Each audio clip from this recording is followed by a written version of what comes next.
Hey guys, Sunstreaker Wozza here. Welcome back to another Thursday live stream where, yes, as always, going to be covering the biggest and most important Transformers Earth Wars news. So today, lots to go through. So massive blow up in Discord today. Huge in terms of talking about events and player burnout. You know, we thought this sort of player burnout went away. But it's come back with a vengeance. Huge talking point on everyone's sort of lips in the community now, and it just seems that every time this happens, it just escalates and escalates. So we're going to talk a bit about that today and sort of what it means and why it's happening and things like that. But yeah, big talking point which I think really needs addressing. So obviously going to be talking about that.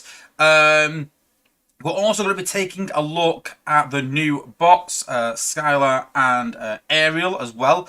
They're probably about finished. It's a bit of a talking point, which we're talking about now, but I think they're just about finished. And then we're going to be talking about a sneaky little tactic that someone tried in a war against us. And after watching it, I was like, that's pretty clever. That's pretty clever. There's not many tactics in this game I'll look at and I'll go, yeah, that's not, that's just mad. But I've took that to the next level. I've took it to the extreme. And so we'll take a look at that later as well. So yeah, thanks everyone for joining, and don't forget we're also going to be doing our members giveaway today as well at the end of the stream. I'll be honest, I haven't prepped that yet, so at the end of the stream I'll get that prepped and we'll be doing the members giveaway. I've been mad just trying to make some notes on everything that's been happening today, and I spent more time probably in chats today and talk to people than I probably have in the game, if I'm honest, today. So yeah, lots and lots to go through. So let's have a look who we've got in the chat. So we have got my good friend Stay Puff. We've got Grind Time, Kill Cannon, Penny Lancaster as well. Thank you everyone for joining, especially if you're a platinum member. Thank you. We've got Venga Prime as well. We've got Matt Poley, Ricky Lau, Kristen Jones, Erods, Matt Poley, Lord Avix, Chip Cox. We've got my good friend MD Prime. How's it going? We've got Carnage Mac. Alright. We've got Tony B. We've got JG26UB. That could mean something. Who knows? I'm a bit over that now. We've got Freesius Max, fellow content creator. Go and check his content out, guys. We've got DDEX76. We've got Smoke Cheese, a fellow playtester. Thanks for joining, buddy. We've got Dustin Brilliant.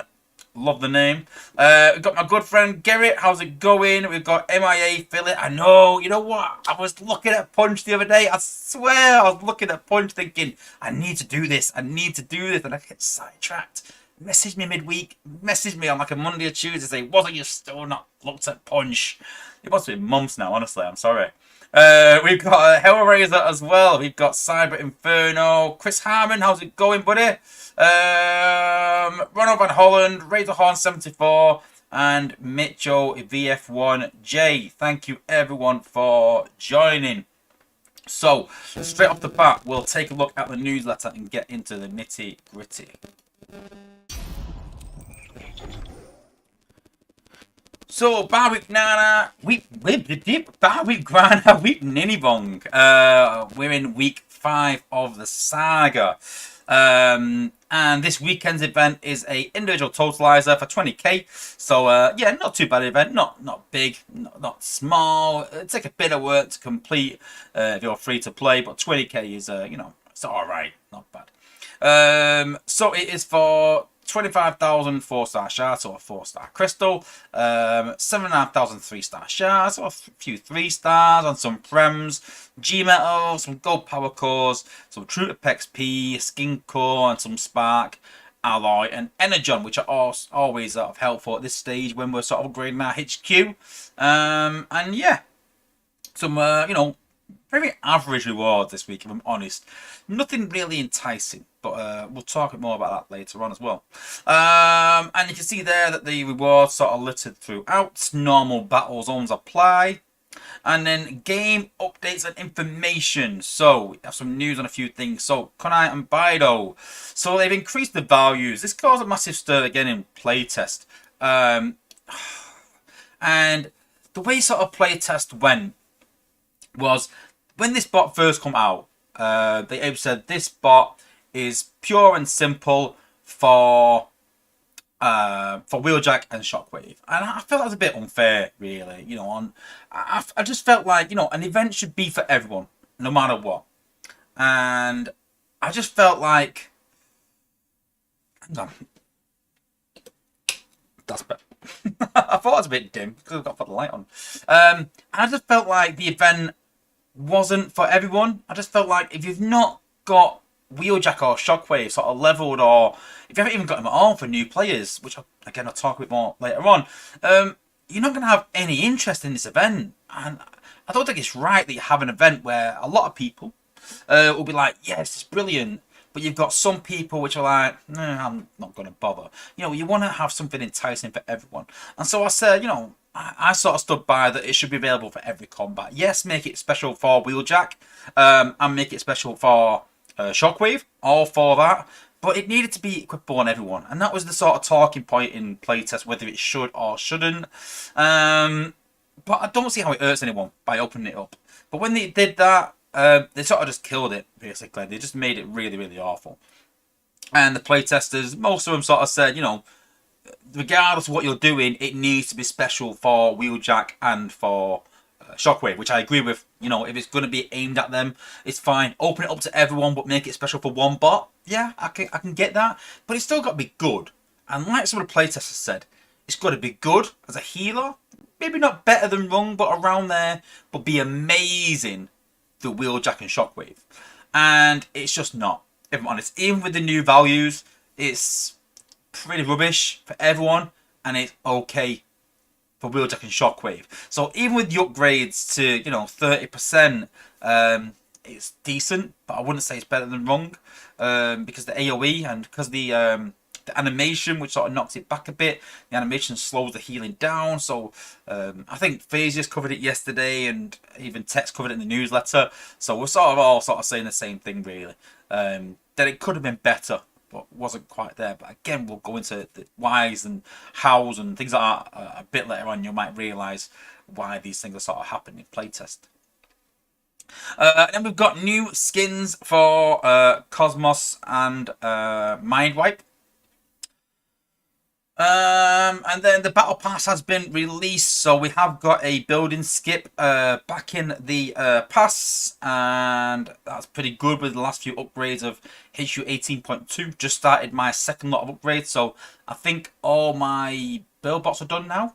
And now I'm just doing my turrets and beam lasers, and then after they've done, I think I'll have one more round of defenses, and that's HQ 18.2 done, I think. I've still got a few harvesters to do, because literally I was like, I don't want to do my harvesters and have my build bots all stuck. Now you would say, well, Space 8 will schedule it, surely, so that won't happen, and I don't trust that. So I was like, no, I'm going to literally wait.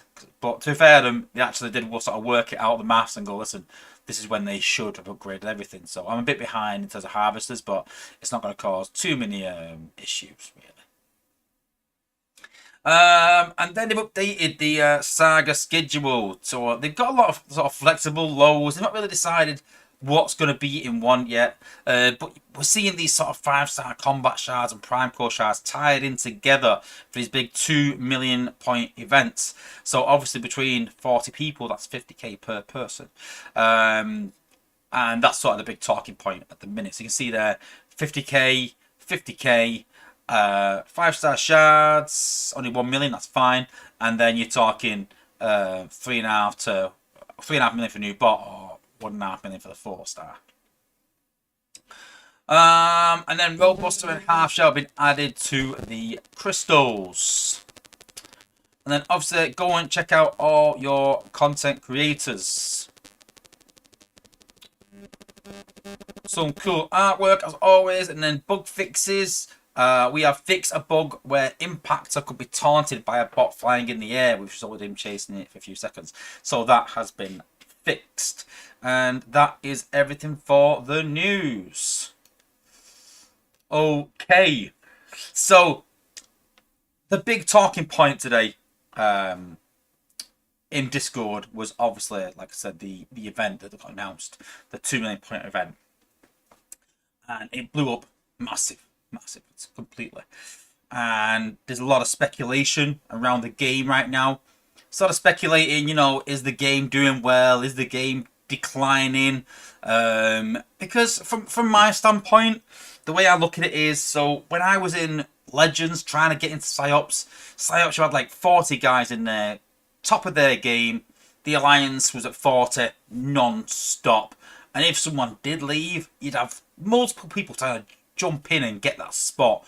And it was dog eat dog to try and get in there. You had to have a really good war score to get in. And that was obviously quite a few years ago now. I've been in Psyops quite a few years. And now, sort of struggling for numbers and trying to get people in. And people don't really want to compete at a top level.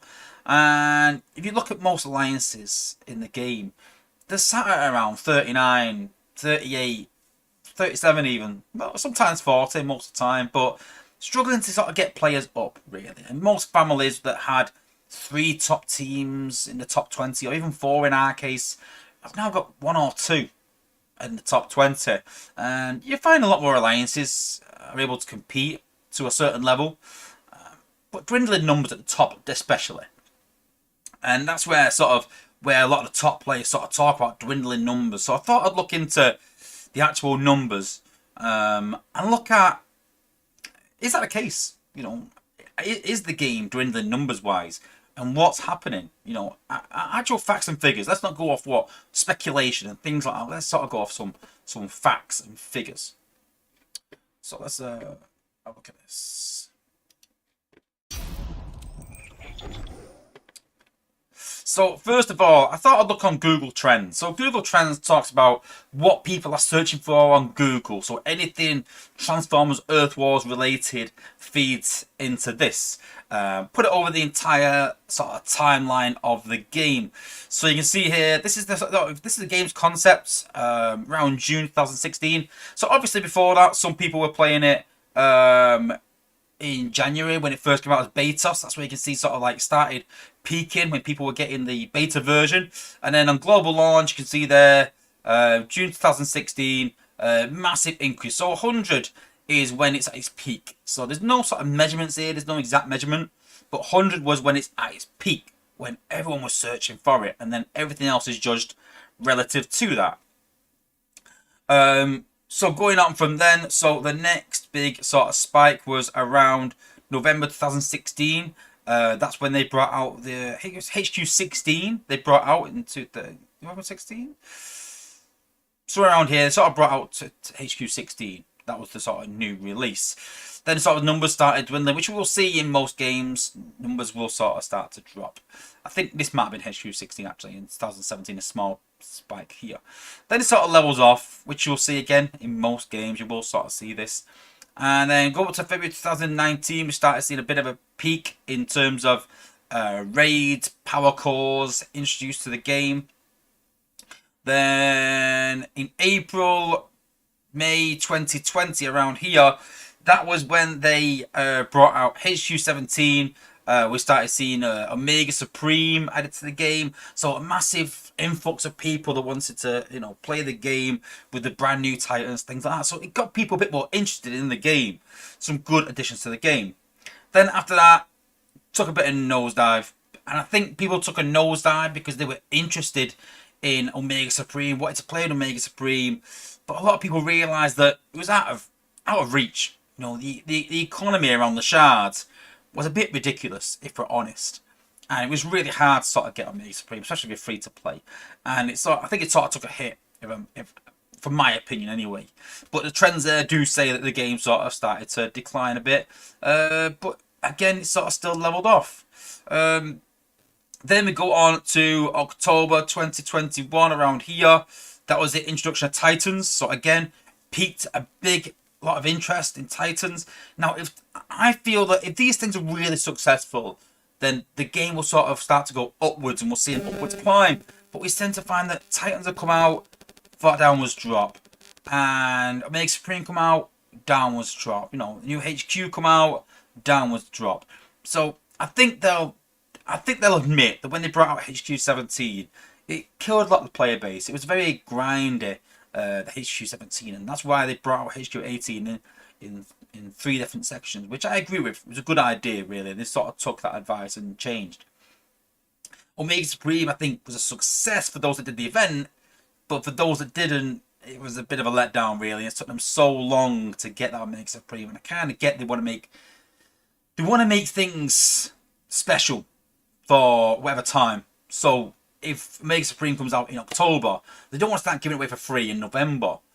But that doesn't mean you have to make it sky high the price. Just wait 6 months. Like, listen, guys, if you want this content, you got to wait 6 months. But I can't remember what the shards were. But me and Dale sort of joked about it on my stream, and he said something scandalous, and then it was even higher than that. You know, which sort of said that Dale had a figure in his head that he was quite amusing, and then they even went further than that, which sort of, it says, it's a big telling point for me that was sort of scandalous. And there's sort of a pattern of them overvaluing things and overinflating things that make it sort of out of reach of people. And I understand not giving people things too soon.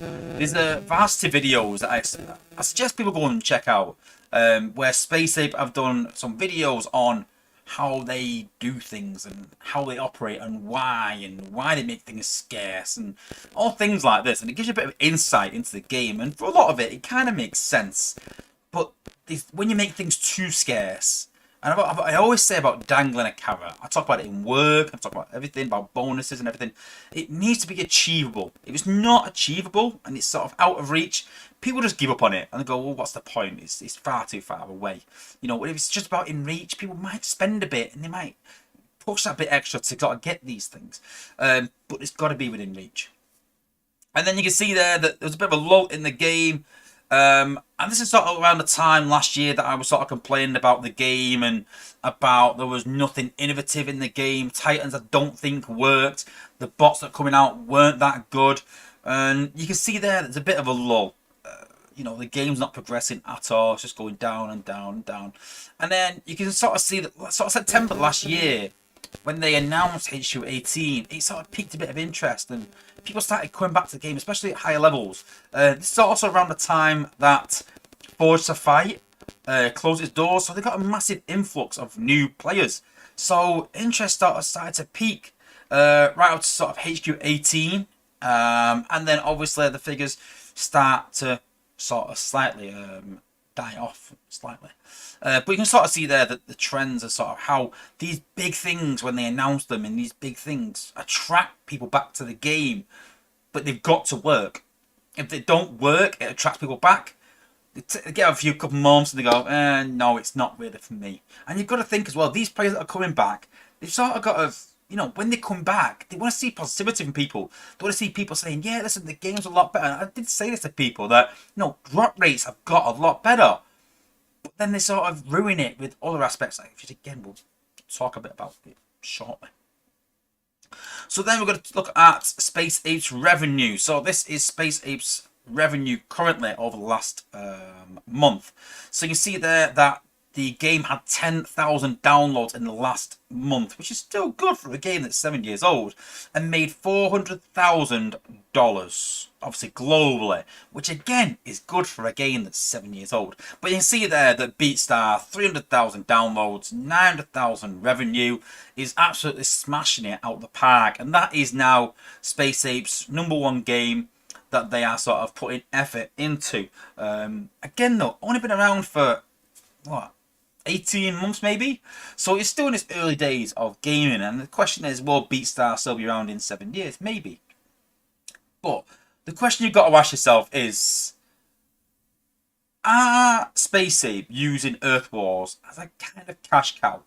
And I understand that they will to a degree. I understand they've got to have new developments, and for new developments they need a cash flow coming in, and they're going to use whatever cash flow they get to help with them developments. But I was looking into sort of like, you know, the infrastructure of Space Ape, things like that. And they actually have 140 employees at Space Ape. But they run a policy of having small teams running games.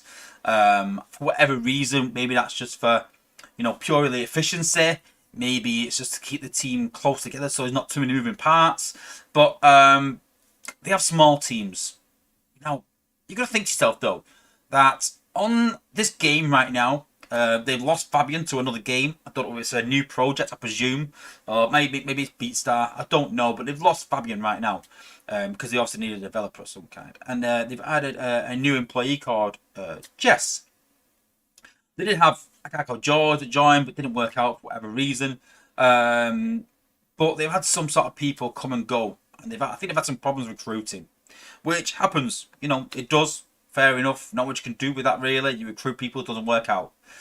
But the problem is they've got obviously Jess in, and now you've got Jess, you've got Yanis, and you've now got Hyro, and that is it.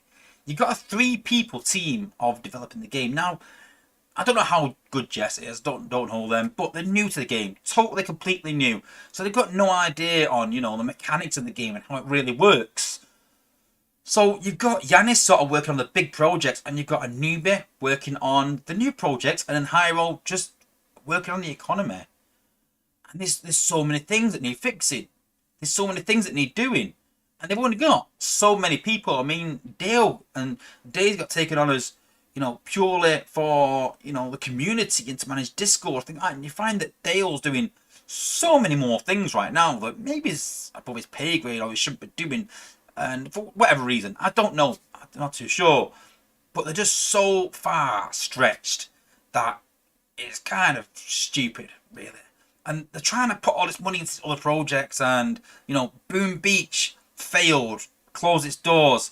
Fastlane failed, closed its doors. Now Beatstar does look to be doing a lot better, but Transformers Earth Wars has always been there, and I feel like they need to look after this game if they want the company to succeed and carry on.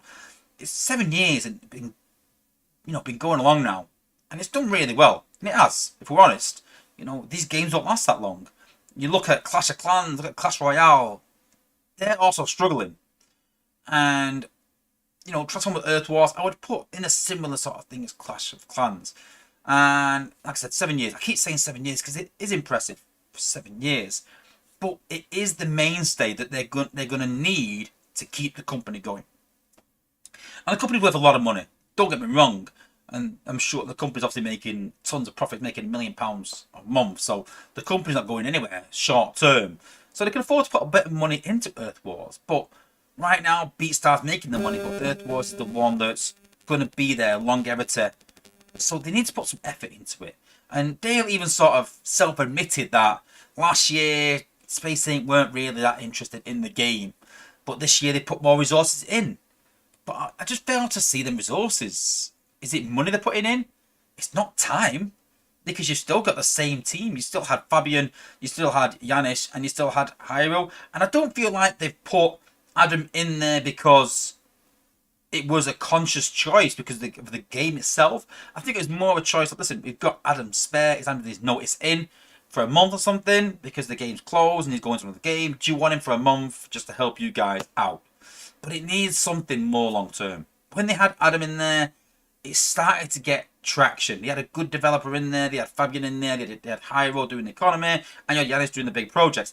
And it started to work. And Fabian started picking up bugs and working on things. And I feel like they need that structure back. They need Yanis working on the big structures. They need Hyro working on the economy. They need someone working day to day on fixing things. They need that, and the other person can work on new content. Because the person who's working on the new content is also trying to bug fix. And there's so many bugs right now. I don't even want to get into how many bugs there is. It's ridiculous. It really is ridiculous. And the problem isn't that they're not fixing these bugs, that they're trying to fix them and failing. And I think because they're rushing with time. We've even seen in playtest recently that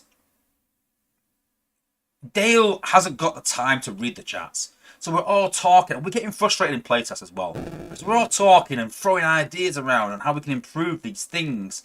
Kunai was a massive example. And then Dale just sort of comes in and says, I'm going to do a survey. Because he doesn't say this, but he says, well, I haven't got time to read all this feedback. I haven't got time to be in this chat listening to this. I'm just going to do a survey. And surveys are all well and good. I understand it's economical, but sometimes you need more than just an answer. It's not a yes. It's not a no. So sometimes it's it just needs a tweak. It doesn't need a massive this. sometimes it's not a big problem. Sometimes it just needs a tweak. You know, if someone were to say, does this bot need a cost decrease? Well, sometimes you might say, well, no, it's the repeat cost because it's kind of spammy. Or it might be, listen, the initial cost needs to be reduced, but maybe increase the repeat cost. It's not a plain black and white answer. It's not a yes or no. It's a conversation on how it can be changed. And we're going so far away from that. Even in Discord, you can see in Discord that they've gone away from conversations more and they're going towards surveys and polls. And they announced in Discord, they announced the event, and you can see there that when they announced it, you can see there the Kunai announcement, six upvotes, 18 love hearts, and everyone's going, yeah, thank you, Dale, thanks for that. Then you come to the talking about the event, and they've said that there's going to be an endurance event, then a 2 mil event, and they're tying the Prime Core shards in with it, and you can see there it's got 36 fingers, it's got 90 down thumbs, the crap emoji.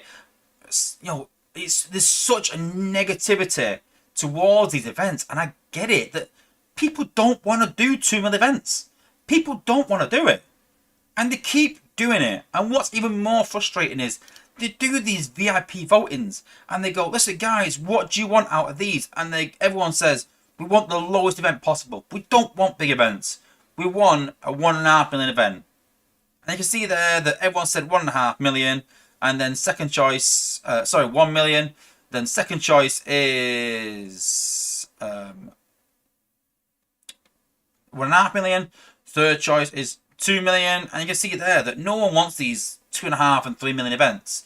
Everyone wants less than 2 million. You can see there 200 people have voted for 2, 158 for 3. But a massive 885 people have voted for the smallest event possible. Now you might say, oh, maybe it's a big weekend, maybe something was happening.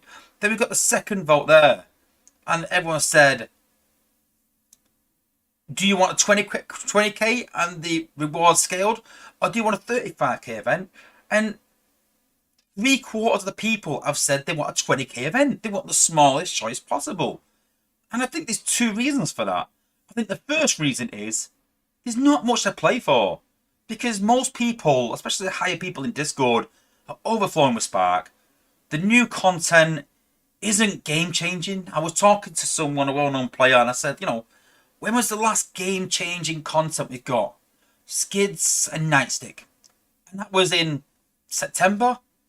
You know, we're talking, you think September, you don't think that long ago, but you're talking 8 months now without any really good new content. And I know there's going to be a new combiner coming out this year, but most people get a combiner and it takes them 6 months to escalate that. But this new combiner is not going to be like head and shoulders above everyone else. You can talk about Omega Supreme and you can talk about Magnaboss, Tripredicus compared to, you know, Overlord and Omega. But they're not like unbelievably better. They're better, I think. But they're not like head and shoulders, game changing, so much better. I like Skyrain right now. There's a debate whether he's one of the best in the game. But again, it's not gonna. You're not gonna turn from a cyber player or a mid sort of primary player to one of the top players in the game just because you get that. You're not. But there's some content that's got to come out that's like, oh, I need that content. And right now, the only thing is endurance bots, and that's why we tend to find that there's quite a few people going for the endurance. And you know, and people don't mind doing them big events because there's a lot of 5-star shards. There's a lot of, you know, it's a new 5-star bot. So people want this new content because they think it's going to give them an edge in the game. But most people have got enough Spark. It's not going to give you an edge in the game. Combats like Kunai are not going to give you an edge in the game. There's far too much content that's very average. And that comes from a pure system failure of not enough people in the game trying to create the game and trying to create new content. Not enough time, not enough people and resources to get the feedback from the playtesters. Not enough time and resources to go and look for ideas or ask for ideas. Not enough time and resources to have enough, you know, different variations. So when the playtesters say we want this after a couple of days, we should be getting another one back. Like, okay, we've made some changes. Then a couple of days later, we've made some changes. A couple more days. But what we were finding was a week would go by, 10 days would go by, with nothing, not a peep, barren wasteland, to the point where it was even a bit of a joke where we were all posting tumbleweed in the chat because no one was there to listen to us. And then they come back and they go, we think it's good to go. And it blows up in playtest because people are like, what do you mean this is good to go? We've literally given our feedback for 10 days to tell you this is not good enough. And now you're saying it's good to go. And they go, well, what change would you like? And we start rattling off changes and they go, well, we haven't got time for that, sadly. And that is how playtest works. And that is the God's honest truth. And I think that people outside of playtest that come to playtest are a bit shocked by that. And they're like, wow, is this really what playtest is like? Like, yeah. You know, some people think that we get our own way every single time. And it's far from the truth. It really is. You know, that we're voting for these small events and saying, you know, we don't want these events. And yet, they're posting things saying, we're going to do more 2 mil events. Scrap the 2 mil events. And Deal even came in the chat and said, well, you've got combat shards and you've got prime core shards. We can take the prime core shards out. Why is it written somewhere that prime core shards have got to be in a 2 mil event? So they are valuing 5-star combat shards and prime core shards as 50k if you want them. So put a monetary value on that if you want. Put $100 on that to do 50k. I know it's probably less, but let's just say $100 on that. Well, then you can't then say, oh, we're going to do another prime core event that's 20k, which is doable free to play for 5k shards. It makes no sense. You don't sell something for a certain price and a certain point requirement and then change that. And the apes think that, you know, oh, but you put in 5-star shards in there, so it makes it... People don't really need combat shards, I'm honest with you. Not that much anyway, not at the top level. It's not really needed. 5-star shards. You've got 5-star shards there at a 1 million point event. So you're saying that them prime core shards are worth 1 million and then the 5-star combat shards are 1 million. Let's bang them both together. It doesn't work like that. People don't want to do 2 million events. And especially not in close succession. You know, when we talk about burnout, we don't just talk about burnout in the game. We talk about monetary burnout as well. And when you've spent on the game for 7 years, done the same events, we've only got 2 event structures. Let's be perfectly honest. We've got totalizers and prestiges. That's it. We've got the raids.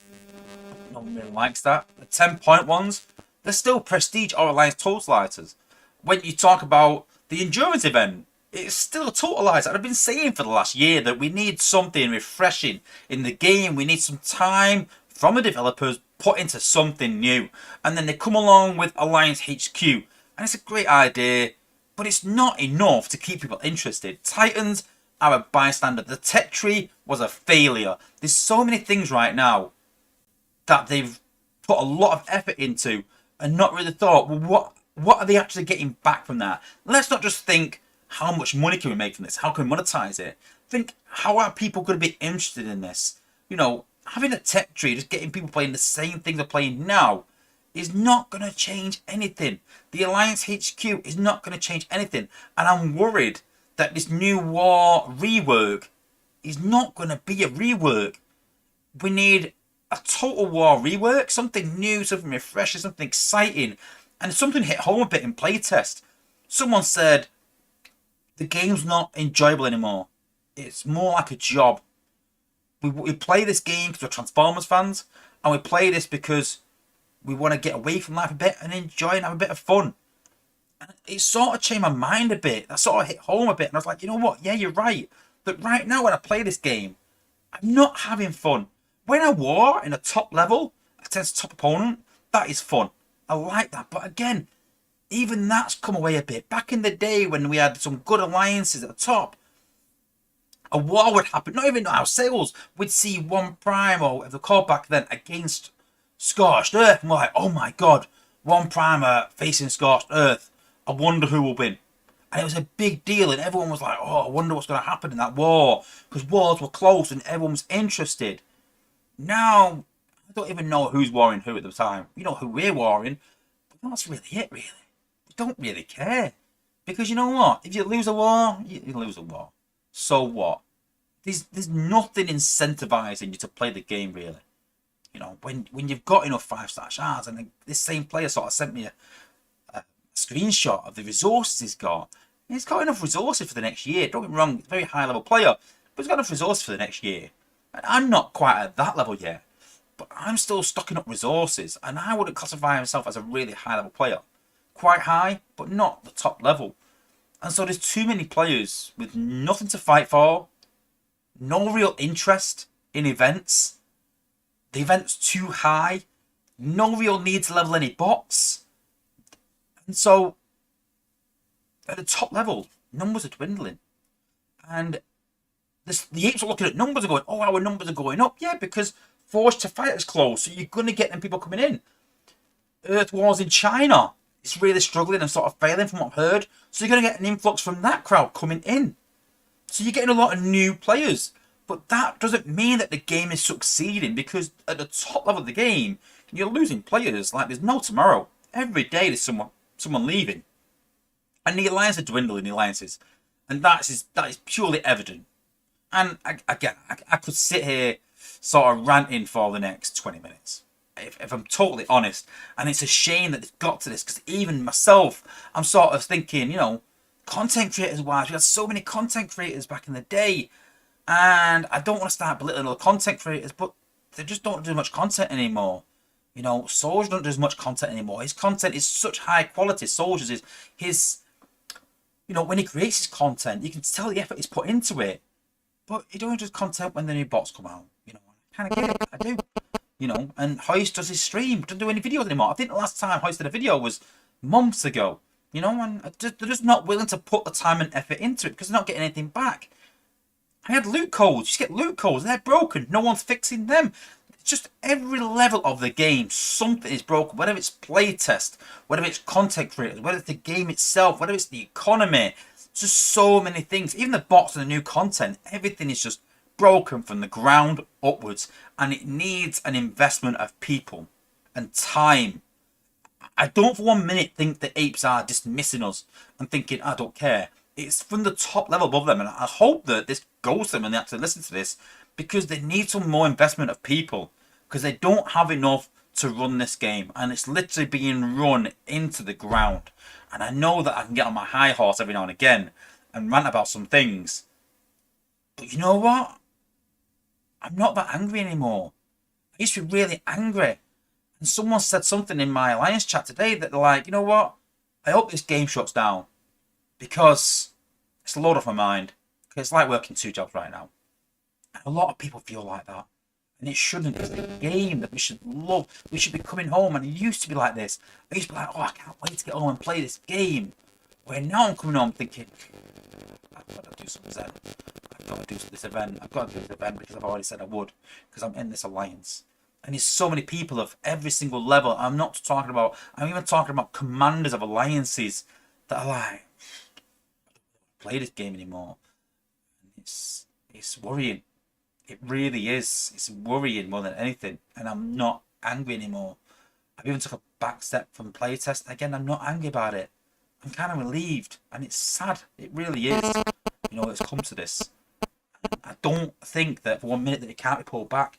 It just needs a 4th person on the game. And I do think that will solve a lot. It'll solve a lot of playtest issue. It'll solve a lot of bugs. It'll solve a lot if they just listen to community more, because they'd have time to. It's not because they don't care, guys. It really isn't. It's because they don't have the time to put resources in and don't have time to do much. And every choice they're making is because they're looking at it and thinking, we don't have the time or resources to do that. So let's just run it how we can in the meantime. But yeah. But I'm still here for the time being. And we'll see how things go. But the game needs to change. They need to realise, and I don't think they do. I think they're a bit oblivious that they can run it on a shoestring. And it's all well and good because it happened in the past. But that was then. That was before the pandemic. That's before the game started declining. And new free-to-play players are not going to keep this game alive, sadly. And Dale has said he's signed a contract for another 4 years. I'm not too sure it'll last that long the way it's going. I hope it does. I really do, because obviously my channel is dependent on that. It really is. But we'll have to wait and see. And then lastly off, so I did do a poll. And I asked you guys to sort of fill this in. And that's weird. And I sort of asked people, you know, how much do you spend on the game? And I did this just sort of like to sort of show people that people go in Discord and people will sort of complain about the game and say like, oh, I'm not happy, and rant, rave, and, you know, scream and shout. And 41% of people only buy the Cyber Pass. That's it. Now you got to think that if 41% of people, of all the people in the game, and I reckon it's probably about 20,000, 15,000 active players, maybe less, 10,000, but still that's £100,000 or dollars every month. So it's good revenue. That's good. That's enough revenue to easily keep the game going just off the Cyber Pass alone, you know. But those that are spending £200 a month, £100 per month, I had a conversation again with this same player, and he said, I feel like we're being forced into a corner, basically. And I said, yeah, but the problem is that players are being forced into a corner, and then the apes are going, well, and this has been said a couple of times by Dale, in fair, and it really, really frustrates me when I hear this, is, well, if you don't like it, don't do the event. Yeah, but there's pressures on that from the alliances, or not from the alliances, but on yourself to do well in events. Because the idea is that, you know, you want these prime cores. These prime cores, I said the prime cores are not something you want or desire. It's essential. It's absolutely essential right now that you get these prime cores if you're at top level of the game for defense. Without them, it's far too easy. Prime cores have made the game a lot harder. Everyone knows that. It's evident. You see a lot of complaints about them. But I kind of like we've got something to aspire to and some level to sort of try and get to. So I'm fine. I think we've got to get used to that, I think. But 24% free to play. They play the game. They enjoy it. No doubt. 41. So 65% of players just buy the Cyber Pass or free to play. Now, if you're frustrated with this game and you can find yourself complaining in Discord, sometimes it'll fix things in the short run. So this event might change. But there's not going to be a big change in the game just by complaining in Discord. Because even in the Varsity video, they sort of say that when people are asking for a resource, it's because they want it, and that's a good thing. And yeah, demand is good. Demand is good because people will aspire. But we can talk about this carrot. It's got to be within reach and distance. You know, people will have to want to do these events for these things. You can't make something essential then put it out of reach, because that's what gets people frustrated. But if you're sat there, guys, and you're one of these people that spends $200, $100, $50 a month, and you're frustrated with the game. If you're not frustrated with the game, fine, spend your money. I hope you enjoy it. No problem. You know, you're one of the few, and I'm glad for you. I really am, because you're spending money on something that you enjoy, and I'm all for that. And if you're free to play and enjoying the game, don't spend. It's fine. If you just buy the Cyber Pass, you're happy with them rewards, that's fine. But if you spend on this game and you are not happy, the biggest message you can give to the apes is to say, I'm not spending anymore. I refuse to spend until this is fixed. And because they work off stats, if you want to show them something, don't compete in events. This 2 mil event, go and do 10, 15k, 20k, whatever. They work off stats. They don't work off Discord. They don't get Discord and go, right, how many complaints have we had today? Yes, there will go back to teams that we get a lot of complaints, but whether they have 50 or whether they have 200 won't make a difference. But when they see people not playing in events, changes happen. When people refuse to spend on events, changes happen. And sadly, I've never done this in my channel's life. But I would advise you not to spend if you don't like what's happening in the game. Vote with your wallet. plain and simple, said, listen, I'm not spending. Now, personally, my spending's gone down to pretty much zero. I will buy the Cyber Pass. There's good value in it, and maybe that's a bit of a problem, that we get the Cyber Pass and we're getting really good value, so we look outside and go, well, there's no need to really compete in events, because we've got enough spark from the Cyber Pass, and we've got enough shards from the Cyber Pass. But you can't get 5-star bots in the Cyber Pass. That's why people do that. You can't get Prime Core shards from the Cyber Pass. And that's why people will, chase these things. But they're still got to be within reach. I don't think anyone will complain about endurance events. We need one big event at least per month. I'd say 2. I'm fine with 2. One every 4 weeks. Every sort of, weekend, every 4 weeks. Let's have a big event for the big spenders that want to spend and want to level bots. That's fine. And people have made good points that you can have a 20k event and have it open-ended like raids. So people that want the XP can go and do that if they want. But no one sort of feels pressured to do that. And that's fine as well. No problem with that. My big problem is when they put vital prizes out of reach from the average person. That's the problem. That people are getting monetary burnout. Economies are suffering right now, even post-pandemic. I know coronavirus seems a lifetime ago now, but people are still recovering. People still got debts to pay, and economies are still recovering, and inflation is sky high, especially in the UK. So everyone's sort of still struggling a bit. Well, not as bad as it was, but we're still struggling a bit. And it just seems like Space Saber just trying to rinse every single last penny out of people. And I remember talking to someone that was well within gaming once, and they said you're better getting a bit of money off lots of people than focusing on the whales and getting a lot of money off a few, because if them few people leave, you haven't got a game where if you can encourage a lot of people to spend a bit of money that has longevity, and people are willing to put $10-20 into a game every month, because it's the price of a bit of food and McDonald's something, and you'll pay that for a game that you enjoy. But most people aren't willing to spend $200 on a game every month. Some are, fair play to them, but most aren't. And they need to realise that. And that's why I talked about a second level of the Cyber Pass. A second tier. Giving more value just for another $10. Nothing stupid. Have it $10 and $20. And Clash Royale's going through a massive part of this at the minute. They've sort of changed the whole battle pass, and people are literally refusing to spend it. I watched some videos on it, and a lot of it hit home. I was like, that is so relevant to currently our situation of things that aren't working, and the economy not working as well, to the point where people don't need to spend. People need something to chase, and Prime Cores are probably it, but not at 2 million.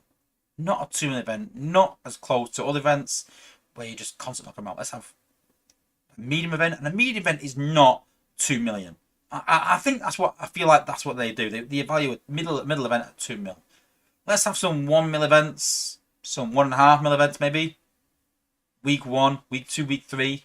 Then have a 3.5 million event on week 4. Then let's have some small events, and then have the endurance. And I think most people will be happy with that. Throw a raid event in there once a month. I don't really like them, but I kind of get that they have an ends where people can get as much XP as they want. And that's fine. And Dale talked about, well, what if you get less battle points? More points per zone, so you have less battles. And I said, well, why are we overcomplicating things? Just reduce the points.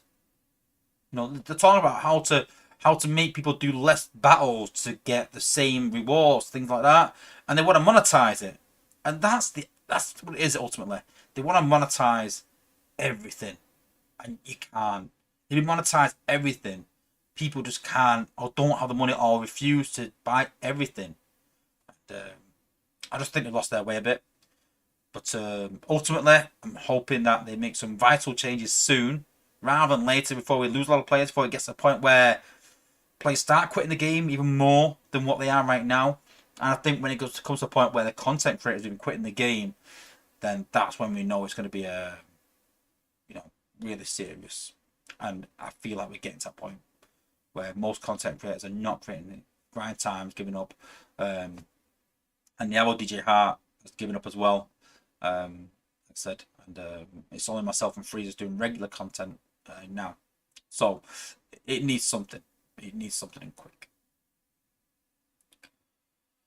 So I know that was a huge rant. I apologise, guys. I had a lot to talk about and get off my chest because it's been building up for sort of weeks now. So we'll sort of go through a bit of the chat. But if you think there's any important comments, then put them in, and I'll sort of try to review them. But yeah, yeah.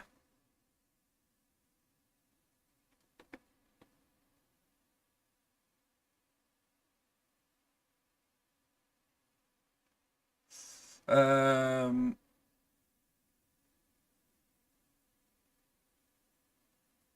yeah, I'm just catching up with the chat, honestly.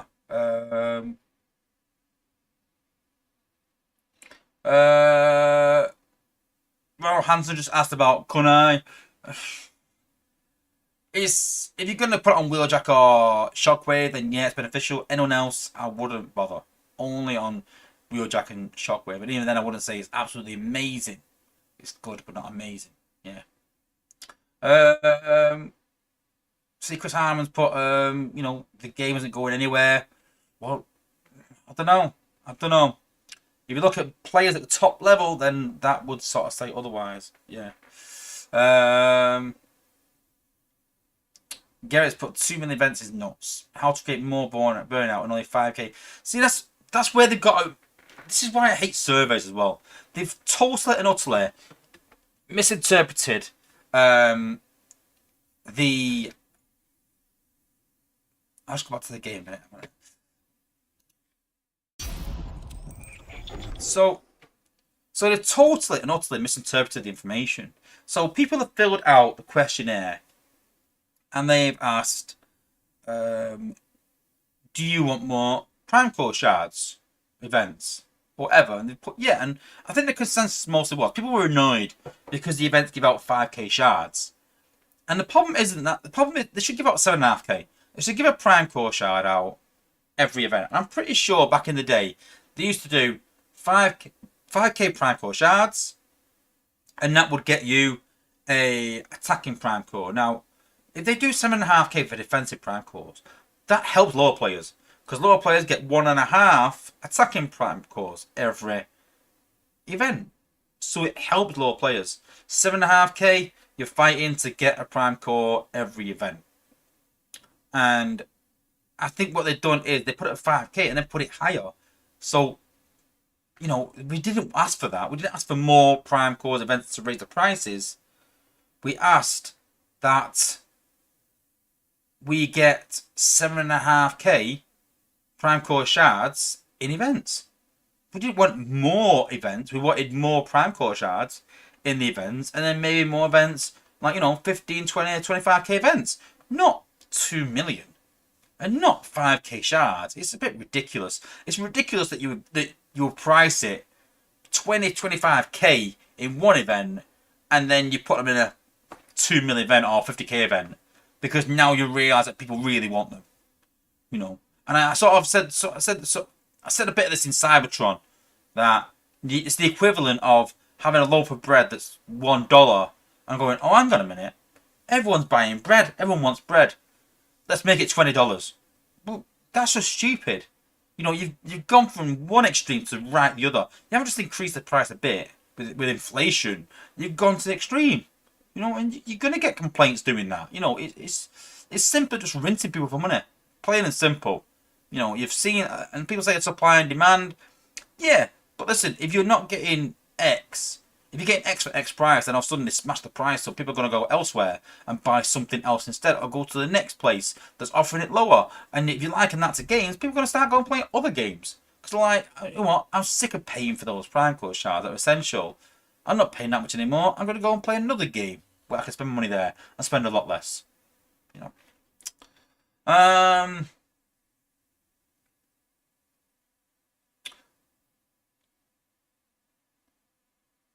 So you listed postal support, speaking of cost decrease, robust but left to die. See, that's another example of a bot that was a poor idea and just ran out of time in sort of fixing things. Yeah.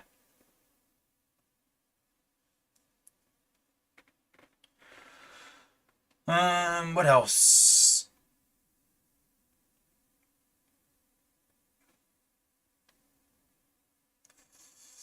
They don't give you enough time with new content to do videos. It's just lack of support, if I'm honest with you. So, what did we get? So, I've always said what we get. We get a test account, which is good. Don't get me wrong, a test account is brilliant.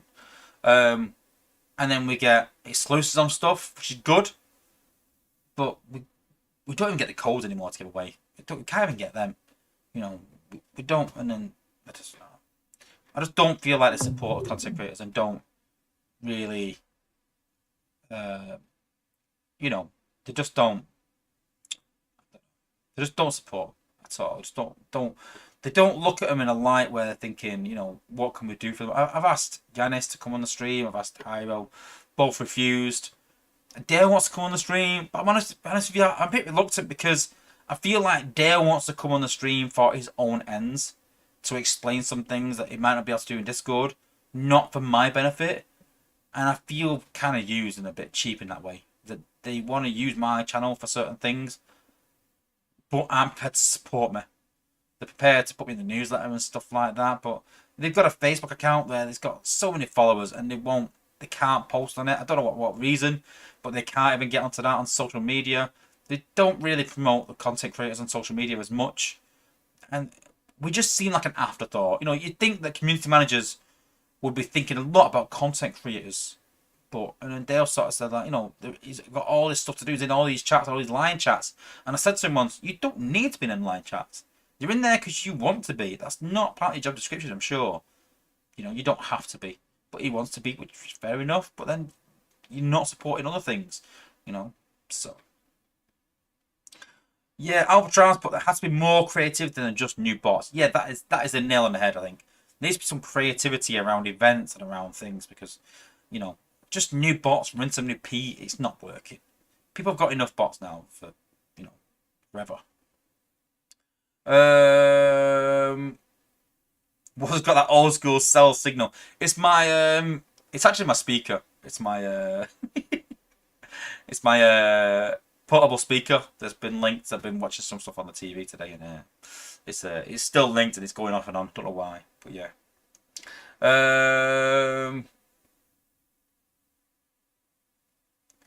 What else?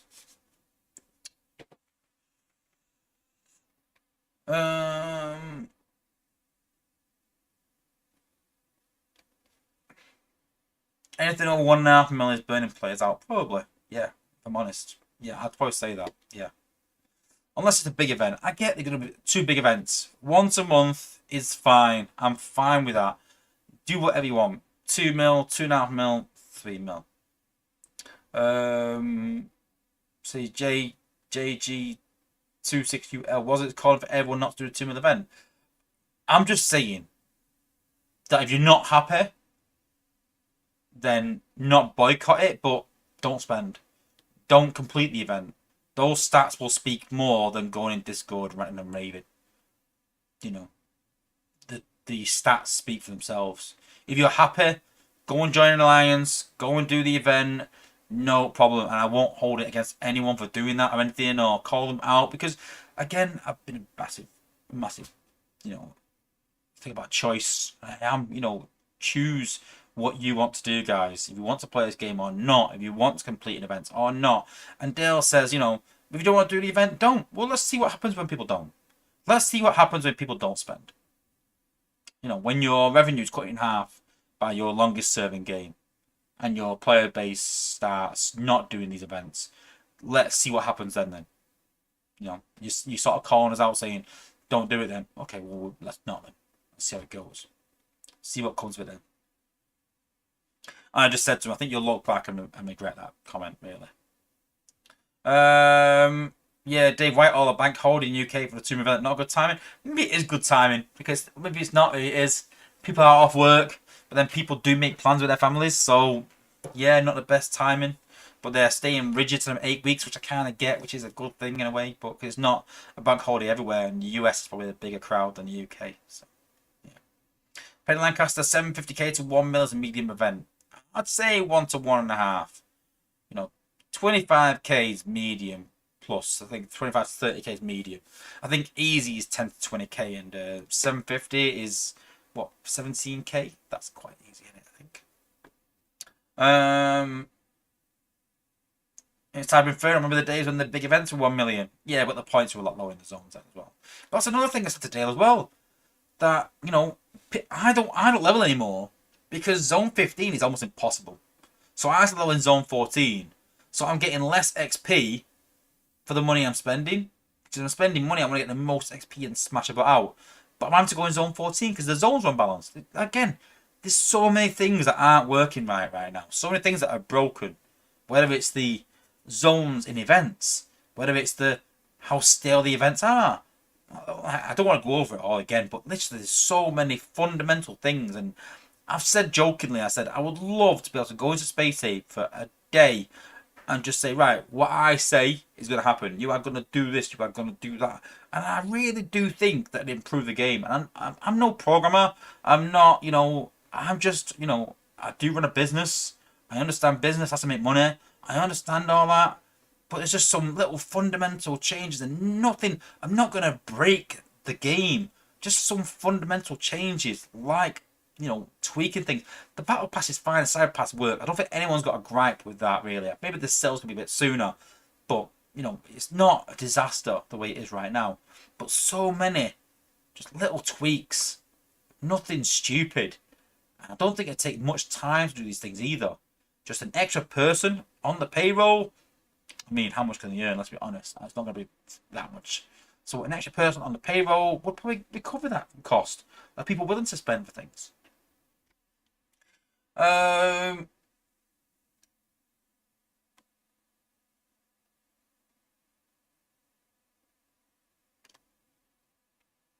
well, Hans has put I was a top player, top line. I took 4 to 5 month break because of burnout, and I come back and now I'm so far behind because of how much this game is more, how much you invest into it. Yeah, the catch up mechanics are pretty awful on some things. Grind time, my favorite part of this game right now was the streams. Well, thank you. Um, yeah.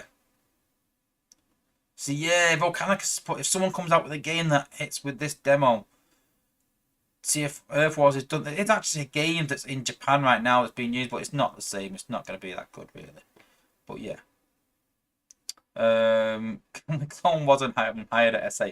Go look at Discord. I had a bit of fun today in Discord. People should say I should go work for SA, which would be fun, but I wouldn't last.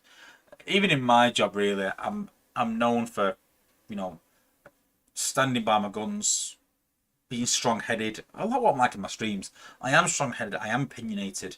I will stand for what I believe in and be, dogged with it and go, no, listen, I believe in this. And I said this, that we've all got, corporate responsibilities where, and sort of a corporate mindset where you do have to sort of make money and look after the business. And someone sort of said it again. A lot of sense was said today that sort of hit home that you can't be a community manager and sort of focused on making the game money in a way because they're fighting against opposite things because the community always wants more for less and the game developers always want more money for less content in a way. And it's a middle ground, but you've got to listen to the community because without that, it's dead and buried the game.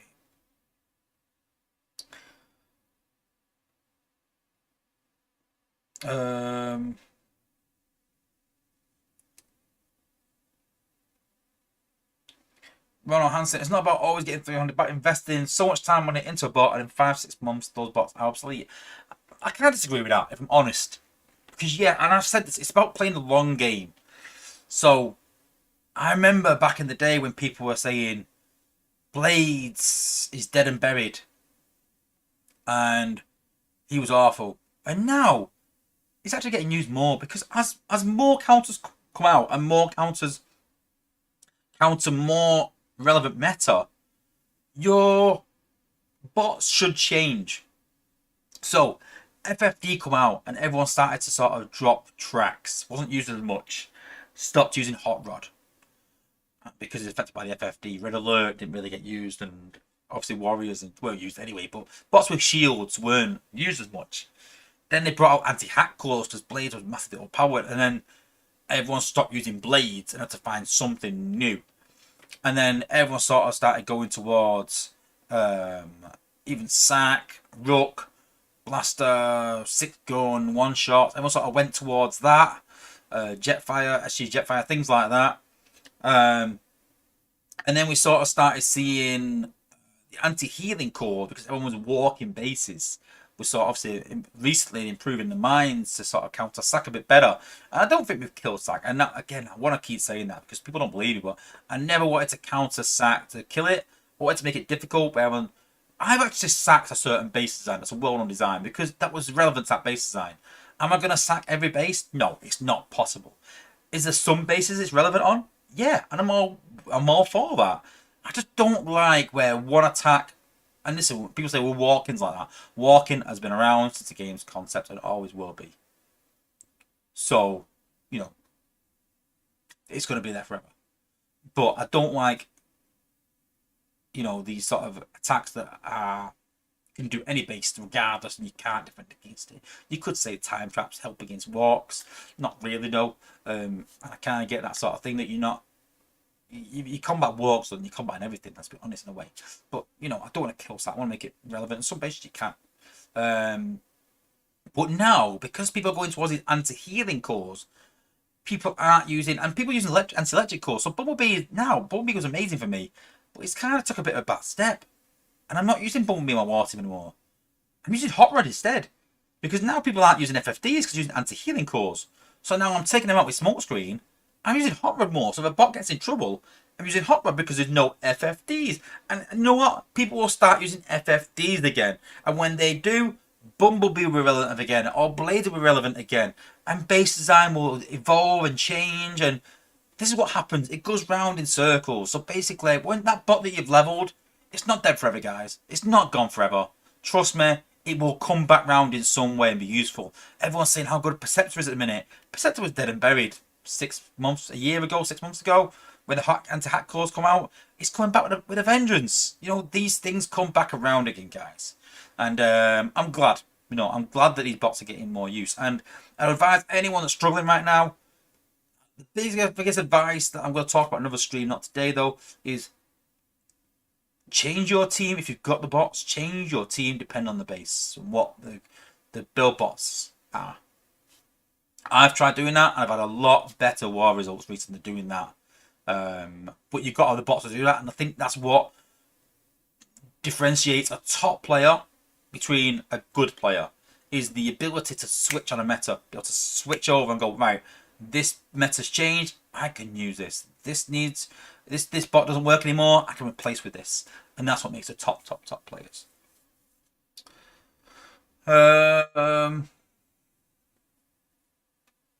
Yeah, Philip Woods just put, you know, having another tier on the side pass of $20 would be good. Yeah, I agree. Yeah.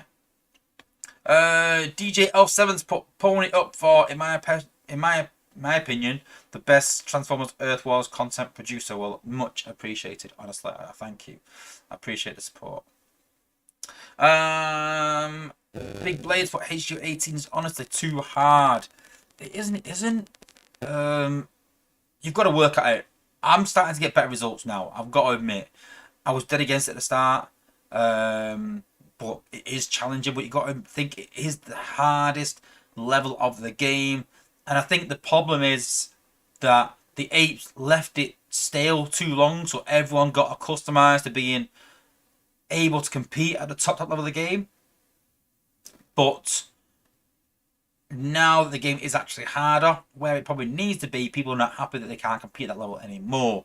But what they can do is improve the rewards for those leagues and include combat spark. That is a massive change that needs to happen as well. Put combat spark into war rewards for the top levels, any level, in fact. But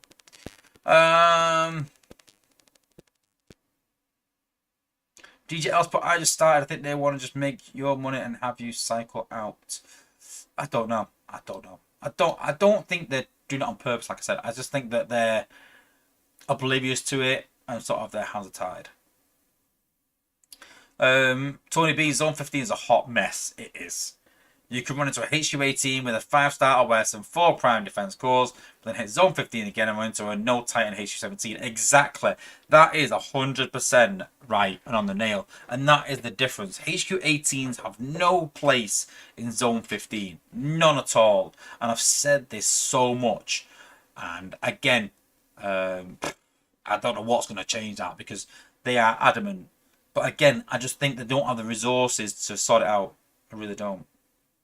Food for thought was surely if you have to pay to complete the event, then that should be classed as very hard. Anything up to the limit of free to play is lower tiers.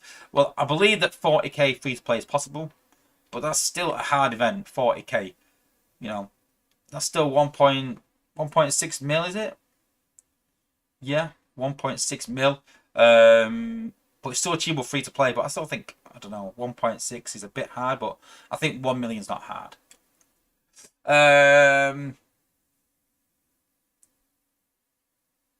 Yeah, like Paul Tur's put 35 to 39k is the upper tier on free to play. That's some strong bot teams. Yeah, it is.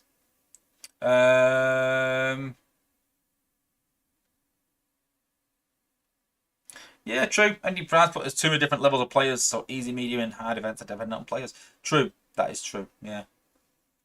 True.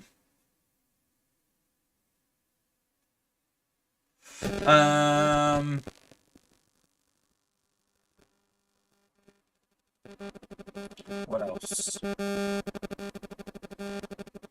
Reserves put, but MDS never cycles. It's always immune to hack and stunt. It needs to change up words. You can't have the MDS being hacked. We had that, and it was just destroying base on its own. And you can't. I kind of get not stunning it. I kind of get it. So I sort of talked previously about acid being overpowered. I don't think acid is overpowered. I think the problem is the amount of healing in the game. That's the problem. And they need some different combos. They started this combo thing and gonna have to sort of half-hearted, not gone the full whack. And again, they're just not got the resources to go bang at it, and they need an extra person. They need an extra person in the team, without a doubt. Joker, I'm thinking two shock towers with Liege and Megatronus under the shield gen protection with a Micronus core nearby. Yeah, that does sound scary. I'm not gonna lie. Matt Pauly, 40k is only available with the side pass. Yeah, it's hard. You sort of say free to play, but you sort of think like, well, most people buy the side pass and still with free to play as such, but that's not free to play totally. I get. So yeah. Have you watched the new trailer for ROTB? Yes, I have. Yes. Not impressed. I'm honest. Penn Lancaster, Dale should learn to code. Actually, Dale is learning how to code, actually. But again, this is sort of, is he doing his own time? Is he doing work's time? But the guy probably does more hours than he should, if I'm honest with you already. So it's hard to criticise Dale too much. The only criticism I've got of Dale sometimes is that comment really annoyed me. Is the comment of, if you don't like it, don't do it. Oh, okay. Like I said, if you don't like it, let's just not play the game. Do you know what I mean? It's a very poor attitude in terms of like, if you don't like it, piss off. That's basically what it says to me. So yeah. Yeah, Vincent Lee's put us a new war season, so a league which keeps cumulative war scores. Yes, I said this about 2 years ago. Now I'm not sat here saying that all my ideas are great and all my ideas will work or whatever. What I am saying is that a lot of my ideas are because there's a problem in the game that I've seen and a problem that I'm trying to fix in some way. That's what I'm trying to do. So, yeah, Penn Lancaster, it's like saying if you don't like it, don't buy it. That's a great business model. Yeah, exactly. Anyway, let's have a look at the new bots, Ariel and Skiller. Skylar. Yeah, same thing. Skiller, Skylar, same thing. So we'll have a look at Decepticon first in the showroom. I don't think I'll level both because we have to even level our own bots now. We used to get them at a certain level. We used to be able to request it. We can't even do that anymore. We used to have an ape that sort of used to come in and look at requests, and now Dale does that as well. So we've lost another ape doing these sort of things. So yeah. But there we have Skylar, aka Skiller. I just like saying that, but yeah. Very strange looking transformation, but obviously it's based on a toy design, no doubt. I'm sure people in the chat will tell me which toy line and things like that because they're more knowledgeable about toys than me. But yeah, looking pretty cool, well, regardless.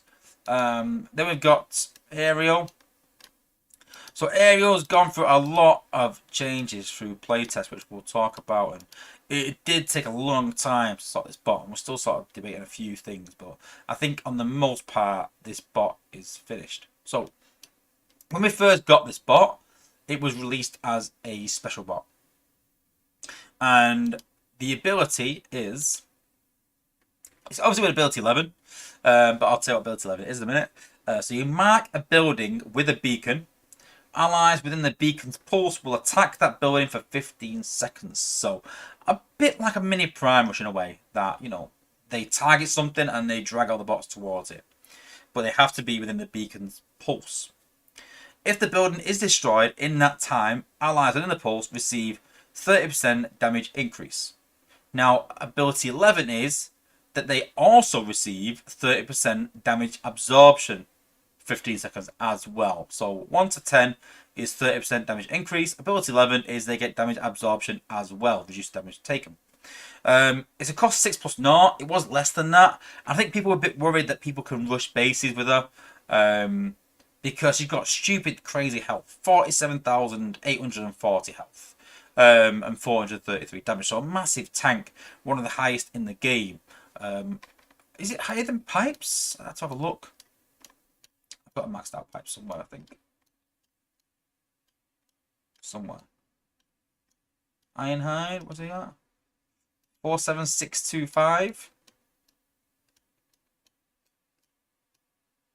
I can't find pipes, he's gone. I do have 5-star pipe. Oh, there he is there. Yeah, so more than pipes. But again, 47625. Yeah.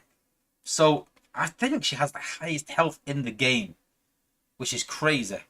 433 DPS compared to Ironhide, slightly less DPS. So a real tank, And the big sort of debate at the end of it was the cost. 6 plus 0. It's 6 every time, so it's quite costly. But in test, it was increasing ability damage by 30% as well. And I never thought it did that. And when I sort of tried it, I was like, it's alright. It's not bad. Because a 30% damage increase, 30% absorption will help a bit. She's a good tank. But all the playtesters were going mad over this, going, yeah, this is amazing, this is great. And I was like, I don't see what everyone's raving about, really. But I don't know, maybe it's just me. I don't know, maybe they use it differently, but I don't see much use in this.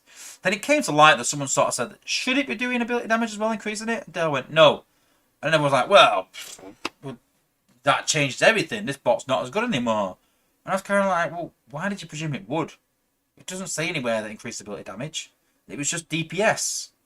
No, but they took it that way and sort of weren't happy really that it didn't increase ability damage. But I think that'd be crazy OP on the bot with this much health. And you can say Inferno, but Inferno rushes ahead. Not got the same amount of HP by any means. Nowhere close. So, only for 10 seconds as well, Inferno. So a big difference. You know, 1.5 times the time. 1.5 times the health as well. So, yeah, it's more of a cost, but, you know, in them 15 seconds, you can do a lot of damage. So, that was reverted. It wasn't even reverted back. It should never have been that. It should have always just have been DPS. And then they Dale said that there's going to be some sort of shield on it. And we said, well, will that be affected by the FFD? And he said, no. And I sort of said, listen, we can't start having, well, this bot shield isn't affected by FFD. This bot shield is. This bot isn't affected by hack. This one is. You can't really have that, really. You can't really have exceptions unless it's actually properly written into the bio in some way for a good, maybe law reason, like Perceptor with the Liege. You know, it's written into his bio. But it's like a little Easter egg. But, you know, I think shield needs to be affected by FFD.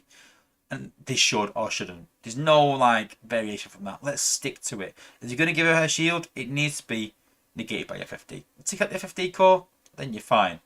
But yeah, we'll give her a whirl and I'll show you exactly how it works.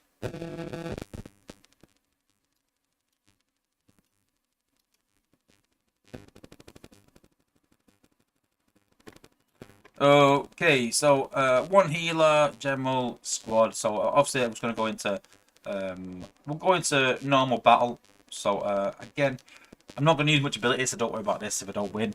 It's just looking at her ability. Then we'll go into a lower zone and I'll show a bit more clearer.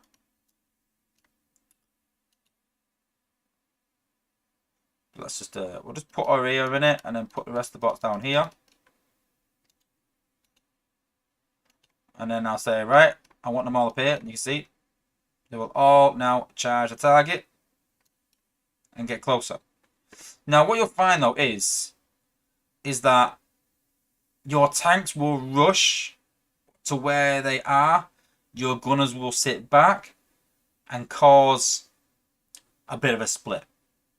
And you can see there, they're taking a lot of damage because your warriors are rushing ahead and the shields aren't on them all. And they sort of struggle a bit. And if you say, let's go again, sometimes some bots get left behind because they're out of range. I'm just finding that the range isn't quite enough to make it a really, really good bot. I tend to find that it makes your squad quite suicidal, if I'm honest. And I don't really see the appeal of it. You know, don't. A lot of playtesters were saying like they really like it. I suppose if you're trying to rush around the side of things, then you can use it like that. So you could double it up with, I'll just put a normal for now. You could double it up with Optimus Prime. If you're going to use it that way, I can see a bit of value in it. So let's just say we drop our bots over here. And the rest of them we drop here. Again, I know it's poor placement, things like that, guys, but just bear with me. But then, say we wanted to rush around the side. Let's get rid of some of these defenses in a minute. Give ourselves a fighting chance. And now there's a invulnerability from alert. So I might get used to use his ability, but hey, let's try our best. And then say we want to rush around the side. Then we can start rush around the side, but just like Prime Rush, it doesn't drag all the bots.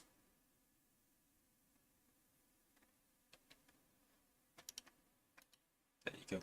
So I think if you're a rusher, I think this is a good bot. It might keep it cheap, might help you.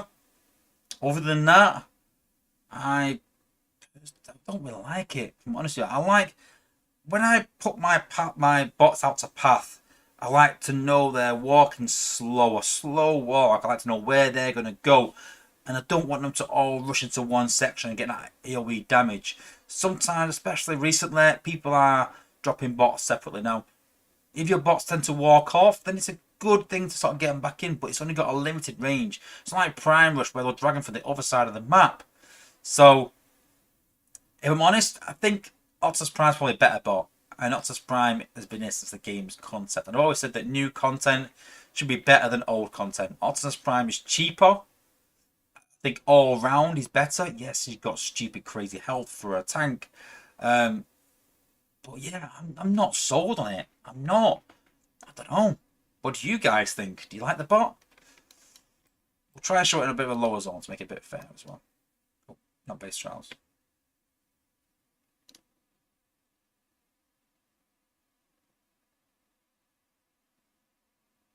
Valhalla said, can you dodge Chromio or Comptron with aerial? No, you can't.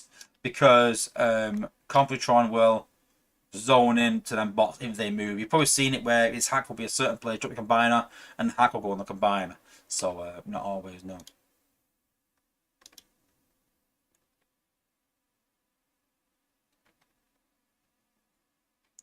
I'm just going to the lower zone, zone 50, to show it a bit clearer. I can see everyone sort of saying, we try it with this, try it with that, try it with that. Best thing to do is come back next week. And they've got time, guys. Because obviously we've been here for a long time, ranting today. So I've got time to go through everyone's request on every single bot and things like that. But yeah, hopefully another stream because I'll show it a bit more in detail. The best thing to do is probably hit me up before the stream. Just say, listen, will you try this? What's up in the stream? And I'll try and, if there's value in it and a reason to do it, then I'll look.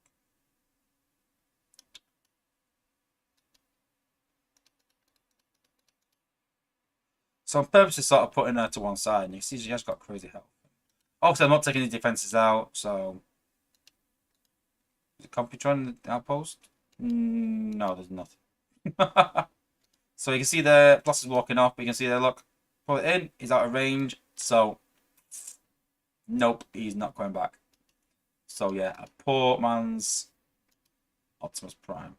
You see there the red arrows, which increases their DPS.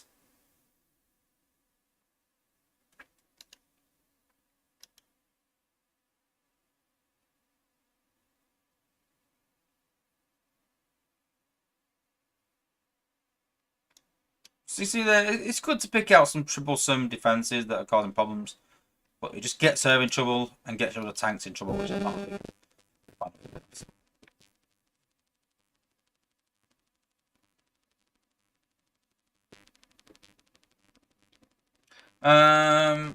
All she needs is SA11. That is SA11. 5-star. You guys mean? Tony B shouldn't like a hard mode warbot at all.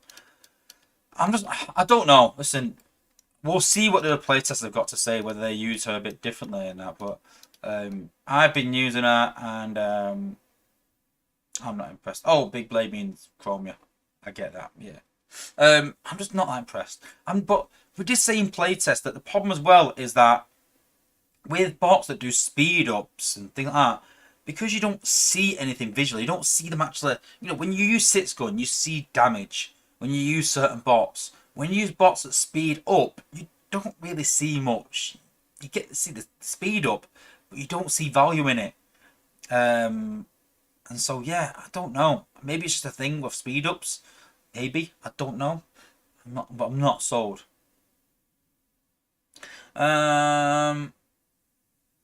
Volcanic is, I would have thought the range was just for targeting defense, and all bots would go.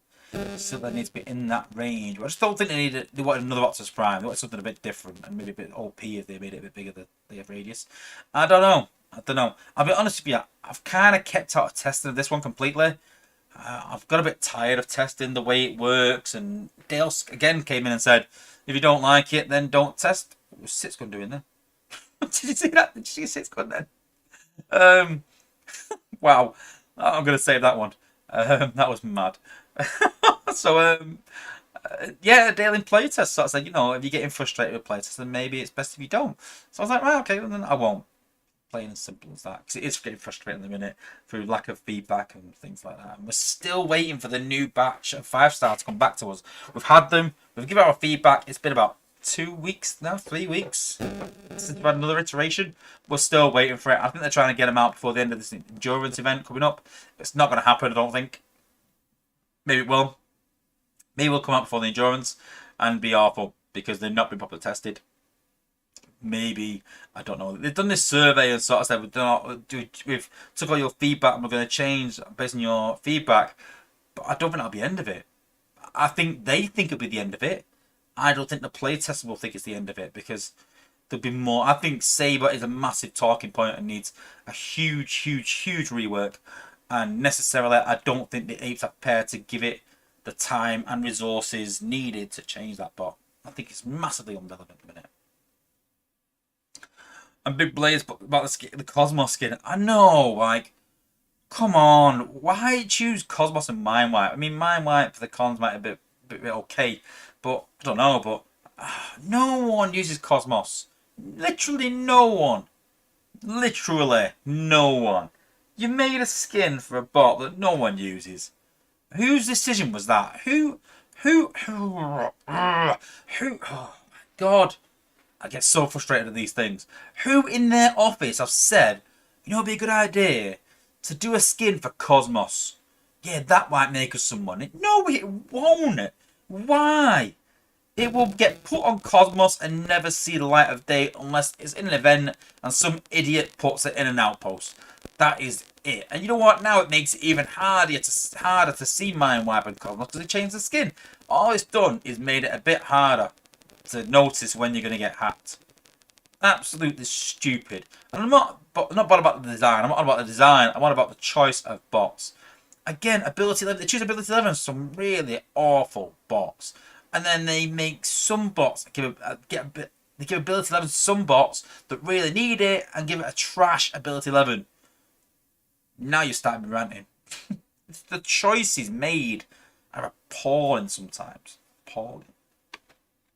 But we have got something a bit fun that I do want to talk about. So, going back a week ago, we was in a war against Scorched Earth that we lost. And there was, I would love to say the player's name, but I've actually forgot. There was a player in Scorched Earth backdooring, but he was doing something real neat. And I was like, I'm impressed. It takes a lot for me to look at some sort of attack method and go, you know what, that's clever. That's really clever. And I'm going to show you something in today's stream and what he did and why that's clever. But then I'm going to take it to the next level. I'm going to up the ante. And I've been doing this for a couple of hours today, after practicing this, so we'll give it a go. So, I just want to state that this test base was set up and I haven't changed it at all. I thought, no, I want to do it against this base that I have set up. Don't need that yet, do I? Let's go hard mode. I think, yeah. So, again, I just want to stipulate that I have not changed a thing on this base. I have not changed a single core, a single mine placement, a single outpost. Again, I have not changed a thing. Okay, so we have Silverbolt. Now, Silverbolt's range is absolutely crazy. So we're putting with Sidetrack. Might seem a bit of a weird choice. So we drop Silverbolt and then straight away we use his ability on a defense up there. And straight away we see that the outpost is popped. Easy way, effective way to pop an outpost. And I was really impressed because he wasn't just doing this. He was popping the outpost, doing damage because Sidetrack is invulnerable, wasting abilities, and then was backdooring with Cup Springer. So what he was doing this, and then he was doing a bit of damage like this. Fast forwarding again.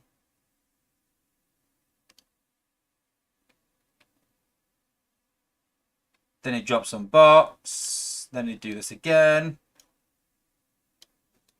And then he would drag some bots down like this. And then would use Cup and Springer. Again, I'm not really practiced this, but to give you an idea. And then he would jump and then use Springer. Well, Springer's died, but you get the idea, and he backdoor. He's a lot better at it than me. And I thought it was really neat, really clever. Thought it was a good use of a combat to pop an outpost. And then I've tried practicing it, and I thought, yeah, it's too much like hard work. But I thought, how can I take this to the next level? Let's go into overdrive. And Pelanka, but that's risky because Springer doesn't always go to Cup. So what we've done is we've chosen some of the bots with the biggest range in the game. So we've got Power Glide. We've put Sidetrack, 4-star Sidetrack on Power Glide. Then we've got Silverbolt, 4-star Silverbolt. We've got 5-star Sidetrack. Then we've got Goldfire. On Goldfire, we've put a 3-star Sidetrack.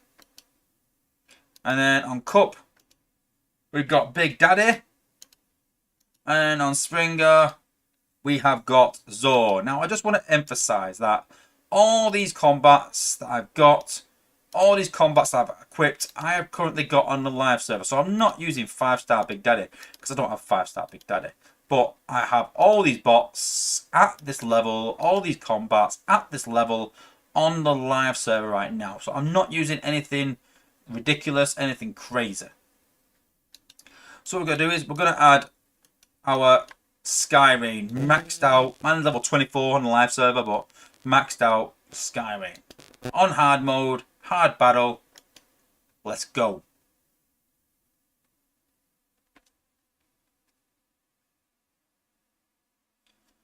So first of all, we're going to pop them outposts. Now we could use Cup We could use another bot if we wanted to. Whatever, we'll find a way. But again, this is just something I've sort of worked out and trying out. So I'm going to use gold fire at the back. Then I'm going to use gold fire very quickly once and then twice. I'm going to drop the combat. I'm going to drop these bots as well.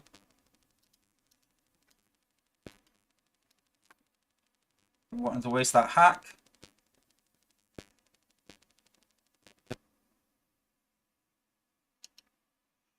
Drop our combiner down.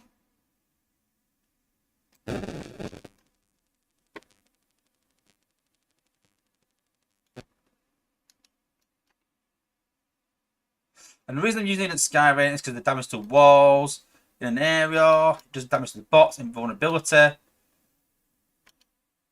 Then I'm going to do damage up here.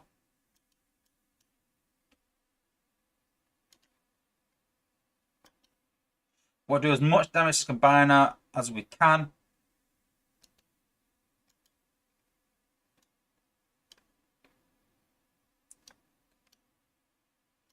We want these bots down here to be able to fight them and kill them.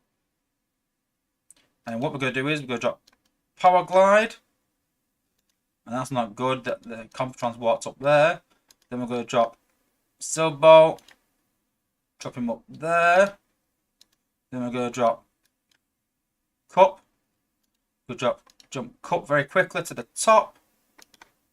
Then we're going to drop Springer. And drop Springer to the top.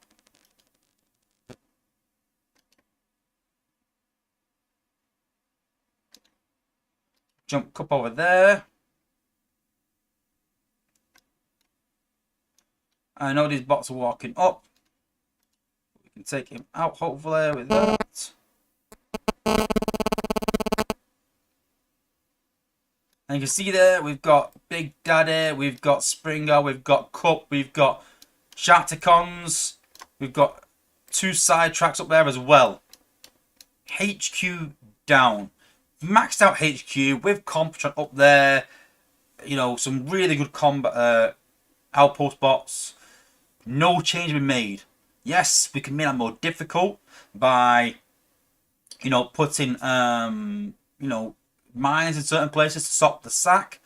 But I'm sure someone more clever than me will work that out how to get around that. But you can see it's a very easy way to get around these front-loaded bases. Now, will Space Ape fix this? I don't know. Fundamentally, it's just how combats work. They get dropped after so many seconds. They don't get dropped straight away. But it's absolutely amazing. Absolutely crazy backdoor. It's not just Cup and Springer. There's no heals involved. It's literally just Cup, Springer, and all the minions. It's getting them up there as fast as possible. And to show it's not a fluke, we'll do it again.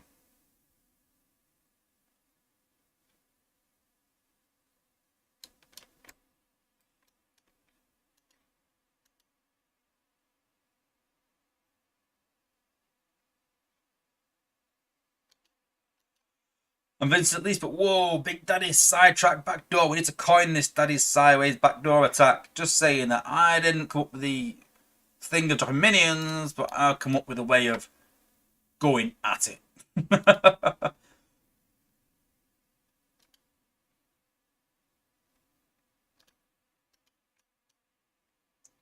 Again, dropping that there. Sometimes they could post it up a bit more there, and that might be a bit of a better method.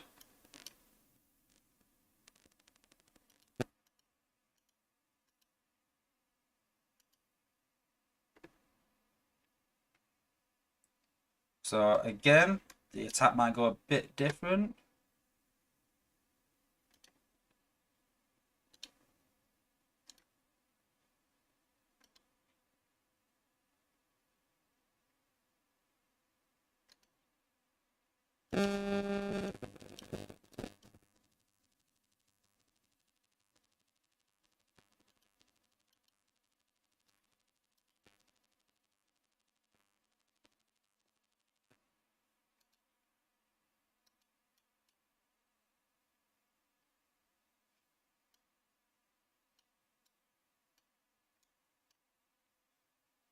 I got a bit better, if I'm honest. And then we'll go there like that. We'll drop Silbot there like that. We'll drop Silbot at the back if we can, that's even better. And we'll drop Cup there. And then don't forget we can't drop them all at once because if they do, they'll drop their minions a bit less than what we need.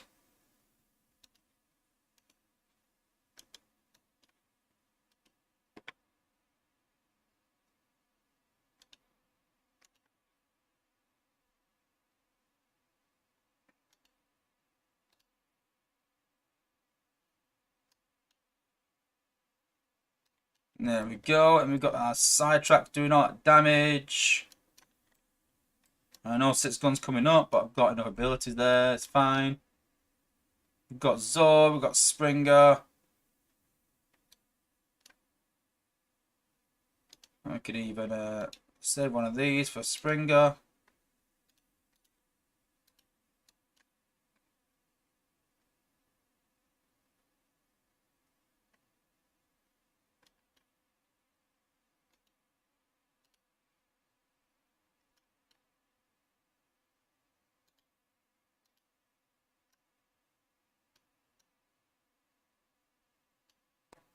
And base down again.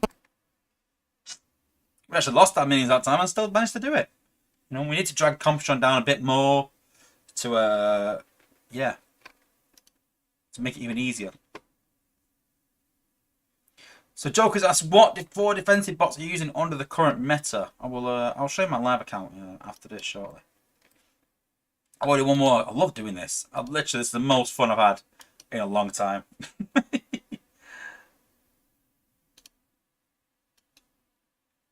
I want to try and get Comptron down. Maybe we should put Vector on Goldfire actually. That'd be a good idea. What have I got on Goldfire? Yeah, that'd be a good idea actually, putting Vector on Goldfire.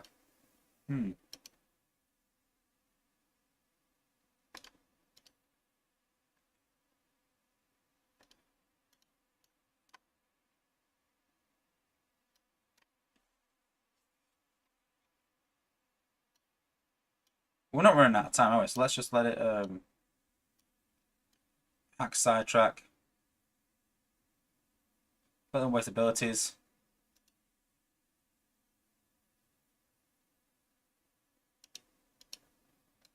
Even Liege might work, mightn't it?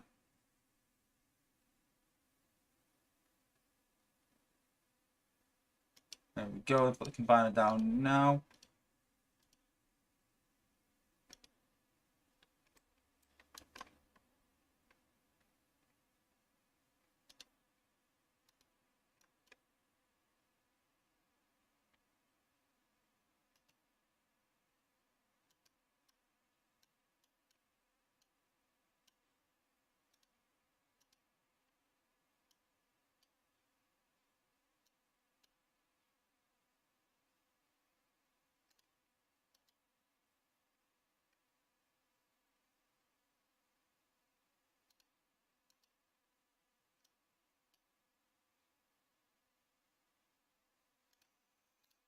And then let's go with this.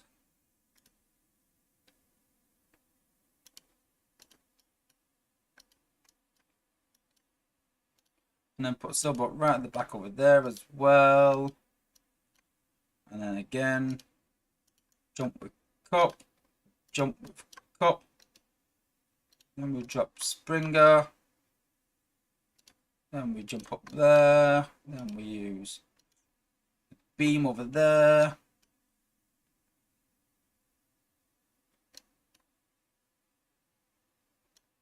See there, Big Daddy's still doing damage to a 6 gun.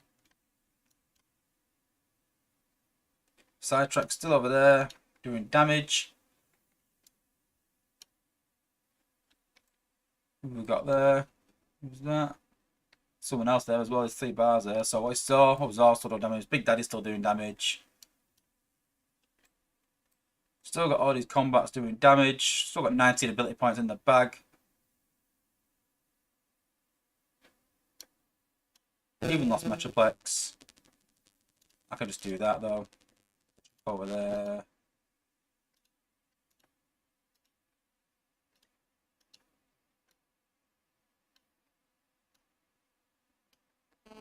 Face down. There you go. I love that. I really do. I'm gonna actually try that in some wars. And see how it goes. But yeah, give it a try, guys. If you got any good videos happening in Top Wars, then send it in to me and let me know. And hopefully it works. And hopefully we can sort of see the end of these front-loaded bases and an easy way to sort of beat them. But yeah, hope you like it.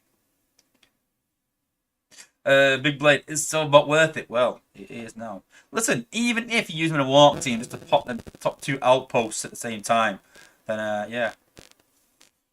Matt Pollard, new bug to the game. Vector duplicates the combat when resurrecting the bot. Yeah, I believe so as well. Yeah, I believe that's a bug as well. But that will get fixed.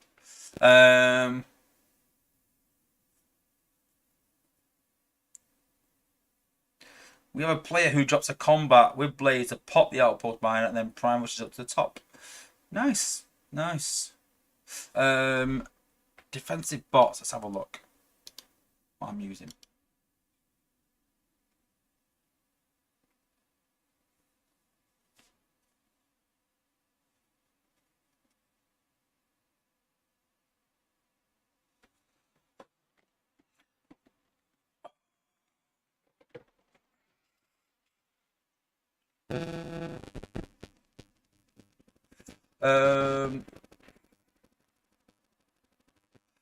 Well, can you send me a setup? Yeah, well, you can just rewind the thingy, but I can do. But it's not, again, I'm not even like, proper finalized it as such yet.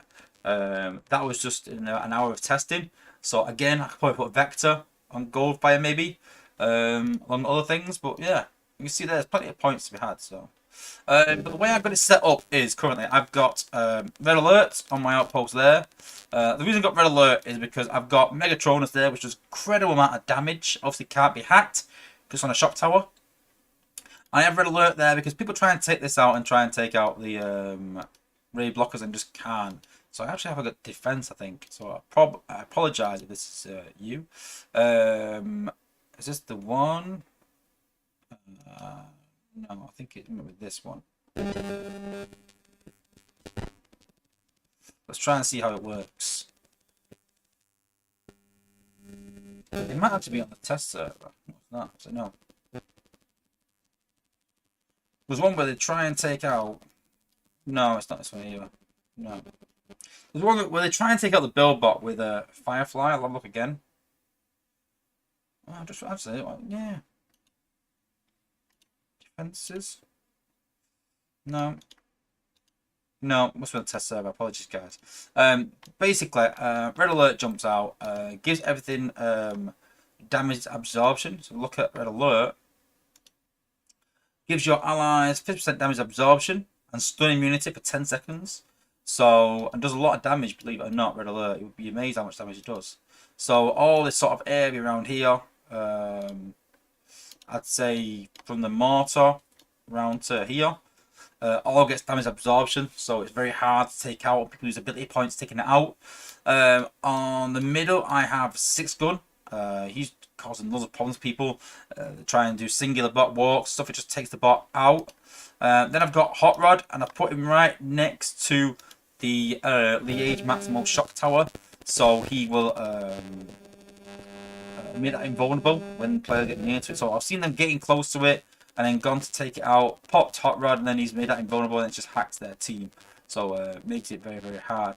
And then at the top, I've obviously got Computron, aka Laukaiser, and then we've got Twin Twist, aka Koala. And if you're out of interest, don't know, Hot Rod is Nemesis Prime, 6 gun is Trigger Happy, and Red Alert is Run Amok. See, I'm doing well with these cons, actually, I'm them. So yeah, that is my general setup. Most of the time, you will separate Twin Twist and Computron. If you put them both together, what you're trying to do is you're trying to force people to use the combiner down below by all that front-loaded damage. You want to use the combiner, and then they've got to try and deal with Twin Twist and deal with Computron without a combiner. That's the general idea of the base. So current defender in current commander in the war, one person has beat it. We'll have a look at it, see if it's accurate. One person sort of failed against it. We'll see what score he had as well.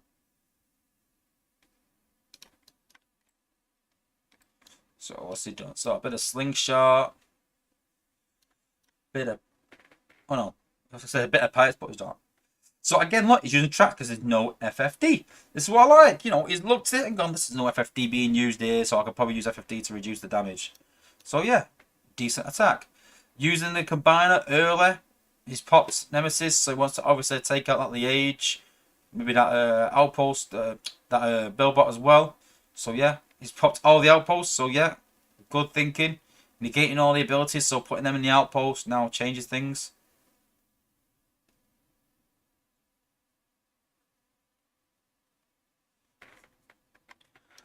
So now he's got to work out a way to beat Twin Twist and to beat Compton up top.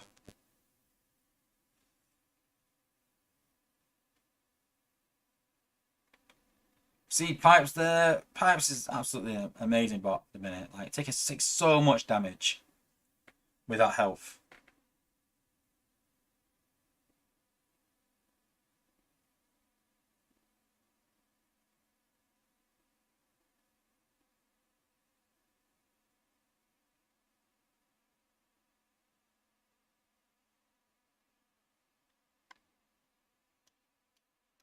Running out of bots though. But again, we don't know how accurate this is, do we? So we can't comment too much. Megatronus core kicking in. I think we're going to see a fail here, but obviously he won, so it's a bit rubbish.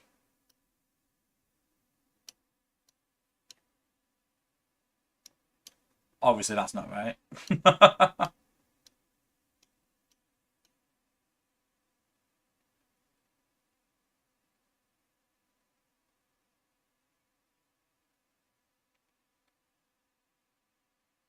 Good use of tracks, because no FFT. I like it. You know, if people do things like this and, do you know what I mean, they can beat bases by thinking about the build bots and what's not being countered and counters, then I'm all for it. You know, I like these things. Grind time, stop the press. Wozza's core Pipes amazing. It's just not. I won't say the bot's amazing. It's amazing. It doesn't die. That's incredible. But yeah, I'm coming around to Pipes. I'm not gonna lie. A few guys I spoke to about him, and I'm coming around to him just a little bit sure. Like, realizing that I need a warrior. So yeah. Okay, cool. Okay, give me a minute, guys. We're gonna do the giveaway. Let me get up another screen, my members. So give me a second.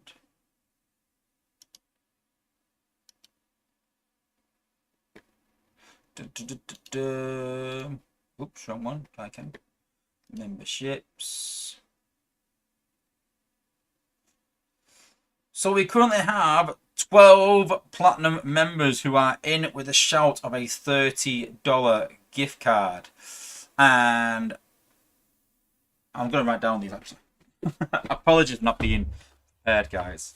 But I'm going to write these down quick, and then we're going to do the draw. So, number 1 is Joker. So, Joker is number 1 when I pull it to the minute. Kill Cannon, number 2. Kill Cannon. Freesius is number 3. Grimlador is number 4. Tex is number 5. Andy Swales is number 6. Let's go down. Fox the Bomb is number 7. Chris Lewis, number 8. Stay Puffed is number 9. Unless you're just scribbling this down. 10 is Simon Hayes. 11 is my good friend GT. 11? Oh, Penny Lancaster, number 12.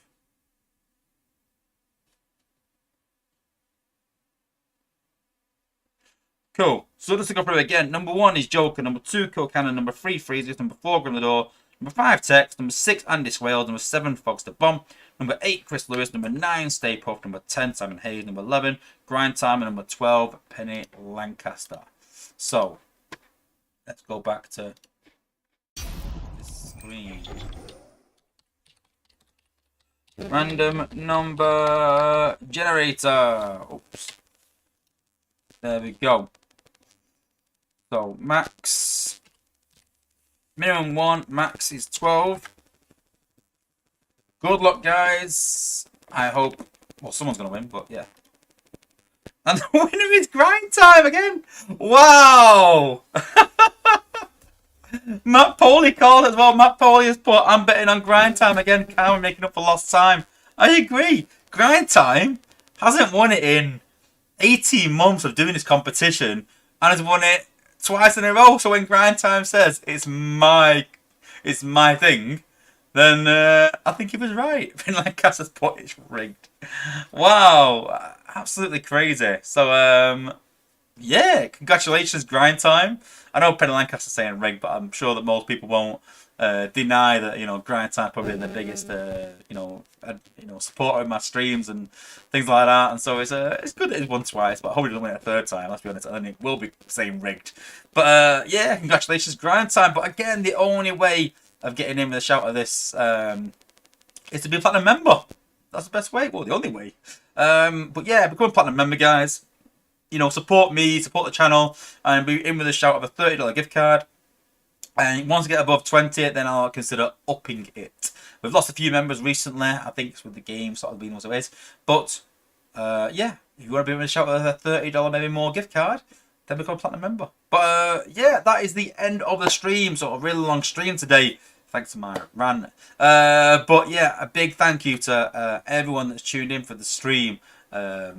Some really good information there on backdoors, and we talked about a new bot. But the important thing to take away from today, guys, is that if you're not happy with the game, voice your opinions. But the best way to do is to voice with your wallet or not doing the event points, and that will speak volumes on actual hard stats. But yes, big thank you to everyone for tuning in. Thanks for watching, guys. Have a good weekend, and peace out, everyone.